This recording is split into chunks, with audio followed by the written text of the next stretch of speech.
வணக்கம். ஷெஃப் மகேந்திரமா. நான் இன்றைக்கி செய்வது வந்து காளான் பொரிச்சது. இப்போ வந்து காளான் பொரிச்சது வந்து நம்ம காலிஃப்ளவரில் பொரிச்சது பண்ணலாம், பாவக்காயில் பண்ணலாம், நிறைய இதில் பண்ணலாம். ஆனால் இன்றைக்கி நான் பண்ண போகிறது வந்து காளானில் பண்ணுறேன். இது வந்து கொஞ்சம் சாட் மசாலா, கொஞ்சம் கஸ்தூரி மேத்தி, கொஞ்சம் நார்த் இந்தியன் மசாலா சேர்த்து பண்ணுறேன். இது ரொம்ப அருமையாக இருக்கும். நம்ம தேவைப்பட்டால் கடலை மாவு சேர்க்கலாம். நான் கடலை மாவு இதில் சேர்க்கல, ஏன்னா கடலை மாவு வந்து எண்ணெயில் பொரிக்கும் போது அது கோட்டிங் விட்டுரும், அந்த மசாலாலாம் விட்டு புடி விட்டுரும். இந்த மைதாவும் கான்ஃபார்ம் போடும்போது நம்மளுக்கு கொஞ்சம் கூட மசாலா விடாது, ரொம்ப நல்லா ஃப்ரை ஆகும். கொஞ்சம் கான்ஃபார்ம் அதிகமாக சேர்த்தோம்னா நல்லா முறுமுறுன்னு இருக்கும், ரொம்ப அருமையாக இருக்கும், எல்லாத்துக்கும் ரொம்ப பிடிக்கும். இன்றைக்கி நான் உங்களுக்கு எப்படி செஞ்சு காட்டுறேன்.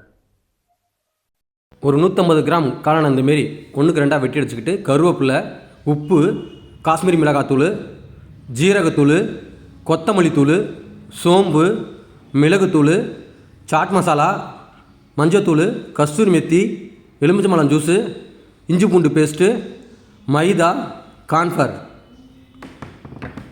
இந்த மசாலா தேவையான மசாலா எடுத்துக்கிட்டு காளான் பூரா 150 கிராம் காளான் இதில் எடுத்து ஒரு தட்டில் போட்டு மிக்ஸ் பண்ணுறதுக்கு மசாலா போட்டு மிக்ஸ் பண்ணணும்.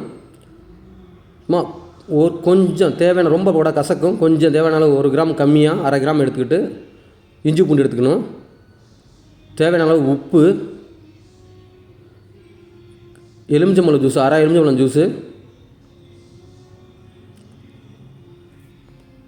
கருவேப்பிலைய இலையை நல்லா இதுமாரி பிச்சு போட்டுக்கணும். கருவேப்பிலையை நல்லா பிச்சு போட்டுக்கிட்டு என்ன பண்ணணும்னா இது நல்லா மிக்ஸ் பண்ணிக்கணும். இஞ்சி பூண்டு பேஸ்ட்டு, உப்பு, எலுமிச்சம்பழம் ஜூஸு, கருவேப்பிலை நல்லா மிக்ஸ் பண்ணிக்கணும். மிக்ஸ் பண்ணும்போது நல்லா உப்பும் புளிப்பும் நல்லா இறங்கிக்கும். சோம்பு, கொஞ்சம் சோம்பு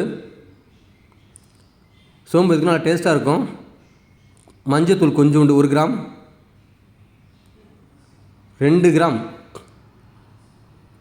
காஷ்மீரி மிளகாத்தூள்,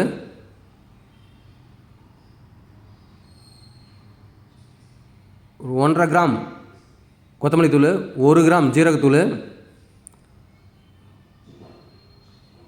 1 கிராம் மிளகுத்தூள், சாட் மசாலா 1 கிராம். சாட் மசாலா வந்து நார்த்தி நல்லாயிருக்கும், சாப்பிட ரொம்ப அருமையாக இருக்கும், அதனால் டேஸ்ட் நல்லா போடும். கஸ்தூரி மெத்தி கொஞ்சம் அதிகமாக இல்லை, கொஞ்சமாக போட்டால் போதும். இது வந்து நம்ம ஊரில் வெந்தயிக்கிறமாங்க. இதெல்லாம் ஒன்றா சேர்த்து நல்லா மிக்ஸ் பண்ணிக்கணும். உங்களுக்கு இன்னும் அதிக காரம் வேணும்னா நல்லா சேர்த்துக்கலாம். மிளகாத்தூள் நான் மீடியமாக சேர்த்துருக்கேன். காஷ்மீரி மிளகாத்தூள் அந்தளவுக்கு உங்களுக்கு காரம் இருக்காது, நல்லா கலர் பாருங்க வந்துருக்காங்க, நீட்டாக கலர் வந்துருக்கு காஷ்மீரி மிளகாத்தூளில்.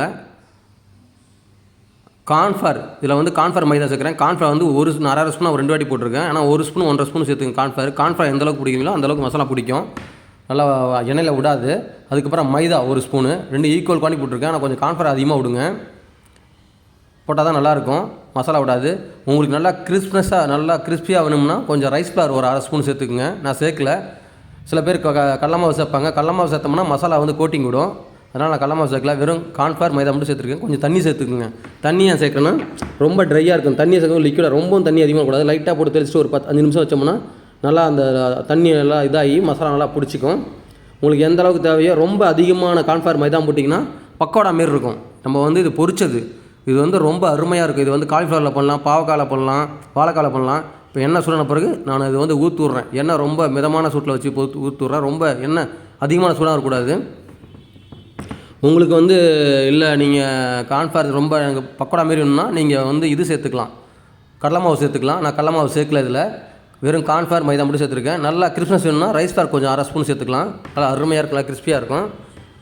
இது வந்து ஃப்ரை பண்ணி உடனே சாப்பிட்ற மாதிரி இருந்தால் நீங்கள் ரைஸ் ஃப்ளார் சேர்க்க தேவையில்லை, கான்ஃப்ளவர் சேர்த்தே போதும். அவ்வளோதான், இது ரெடி ஆகிடுச்சு.